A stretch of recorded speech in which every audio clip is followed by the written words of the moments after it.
Terima kasih Anda masih bersama kami di Berita Padang. Bagi Anda yang baru saja bergabung, kami hadirkan kembali 3 berita utama pada pagi hari ini.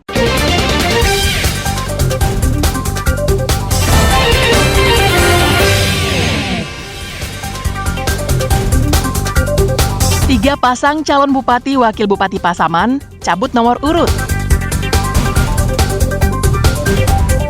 Hendak transaksi sabu-sabu dengan polisi yang menyamar, seorang karyawan swasta di Padang ditangkap.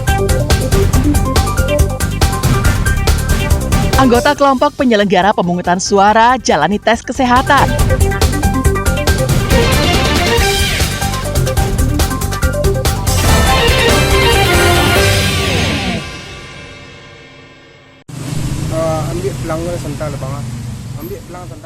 Komisi Pemilihan Umum mewajibkan setiap anggota kelompok penyelenggara pemungutan suara atau KPPS untuk mengikuti tes kesehatan di Puskesmas.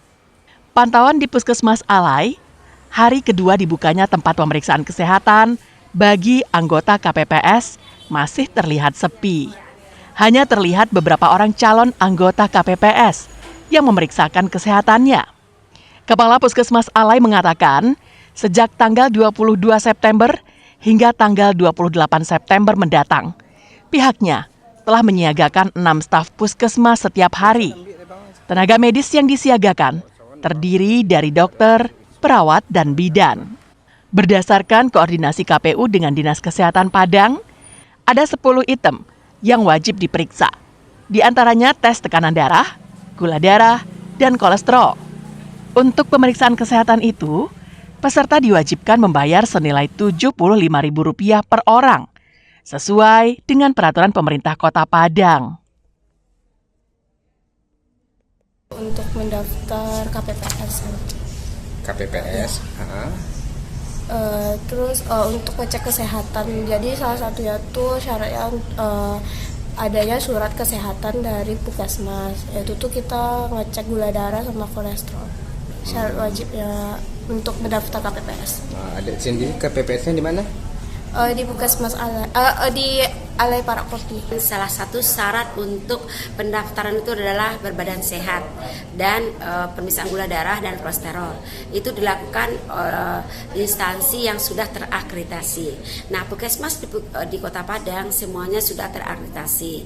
Dimulai dari tanggal 22 kemarin sampai tanggal 28 besok. Untuk Puskesmas Alai, yang wilayah kerjanya meliputi daerah Alai Parakopi dan Gunung Pangilun, diperkirakan ada sebanyak 280 anggota KPPS. Mereka akan bertugas dengan jumlah 7 anggota KPPS di TPS masing-masing. Robiham melaporkan dari Padang. Enggak sakit. Ya, benar. Boim, seorang karyawan swasta, tak bisa mengelak saat ditangkap Satres Narkoba Polresta Padang di daerah Pantai Air Manis, Kecamatan Padang Selatan pada Senin malam. Pelaku tak menyangka akan bertransaksi sabu-sabu dengan polisi yang sedang menyamar sebagai pembeli. Usai ditangkap, polisi menggeledah dan menemukan 1 paket sabu-sabu ukuran sedang. Selanjutnya, polisi menuju rumah Boim untuk mengembangkan kasusnya. Setelah digeledah, petugas juga menemukan lagi barang bukti 11 paket sedang sabu-sabu, timbangan digital, plastik pembungkus, serta 2 paket ganja yang disimpan di kamarnya. Penemuan timbangan digital ini semakin menguatkan dugaan polisi jika Boim adalah pengedar sabu-sabu. Pelaku dan barang bukti dibawa petugas ke Mapolresta Padang guna proses hukum lebih lanjut. Pelaku ditangkap atas laporan masyarakat yang resah dengan ulahnya. Pelaku juga telah masuk dalam daftar pencarian orang sebagai pengedar narkoba di Padang. Sewaktu bertemu anggota kita dengan calon tersangka, langsung diamankan.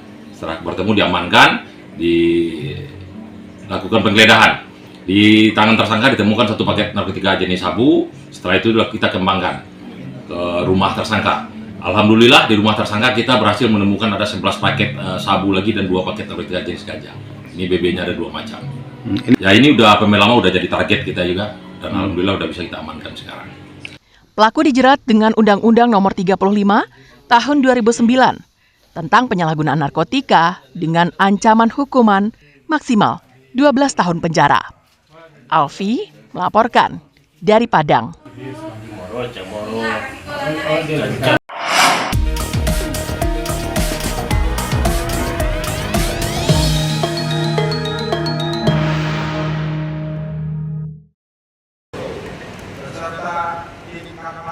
Dua pasang calon gubernur dan wakil gubernur, Mahyaldi Vasco dan Epiardi Asda Ekos Albar, mendeklarasikan kampanye damai menjelang pelaksanaan pencoblosan di TPS pada tanggal 27 November mendatang.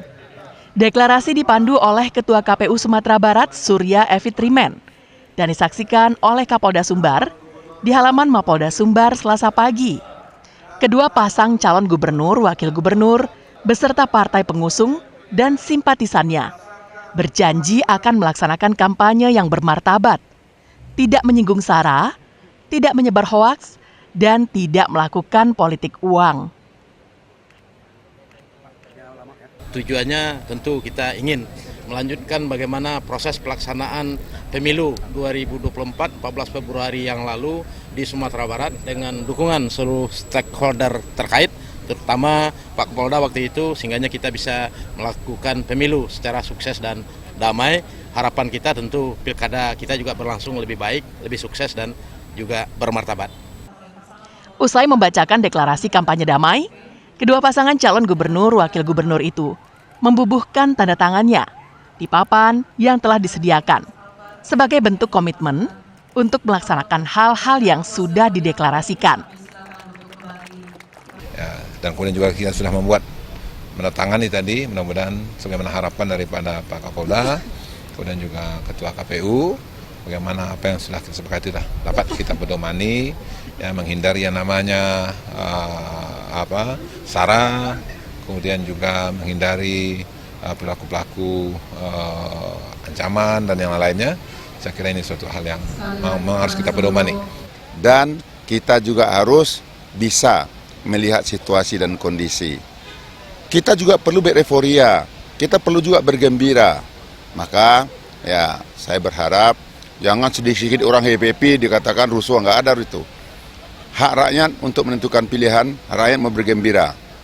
Makanya Sumatera Barat saya yakin insya Allah kita baik-baik saja, fine-fine saja.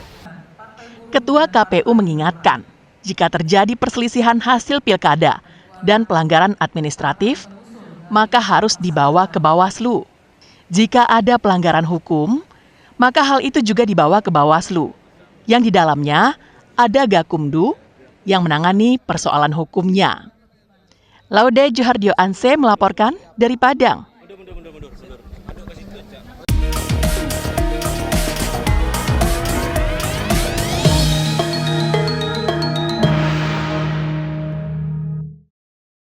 Saudara, informasi tadi sekaligus menutup berita Padang pagi ini. Saya Fri Mariana beserta tim redaksi yang bertugas mengucapkan terima kasih dan sampai jumpa.